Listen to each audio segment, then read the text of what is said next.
Hello বন্ধুরা, তো দেখো আমি আজকে কি কাটবো বলো তো? আনারস। এই আনারসটা আমার বরের কাছ থেকে আমি আবদার করেছিলাম যে আমাকে না একটা আনারস এনে দেবে। তো ও এনেছিল, ওই যেমন বলা তেমনই কাজ এনে দিয়েছিল। কিন্তু এই আনারসটা আমি দুদিন পরে কেটেছিলাম, তার জন্য এই আনারসটা কিছুটা নষ্ট হয়ে গেছিলো। তাই দেখো এইটুকু নিয়ে আমার বেরিয়েছে, কেটে বাদ দিয়ে আর কি।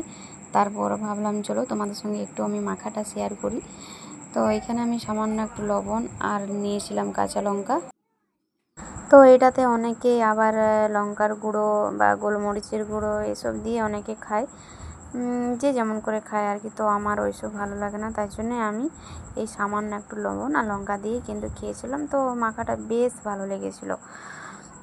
দেখো বন্ধুরা, বড়দের কাছ থেকে আবদার করব, আর যদি সেটা পাই তো আমার মনে হয় ভালোবাসা সত্যিই দ্বিগুণ বেড়ে যায়।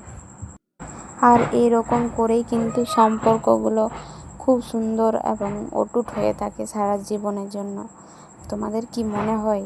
আমার তো এটাই মনে হচ্ছে। তো চলো টাটা বাই বাই, আজকের মতন এখানেই শেষ।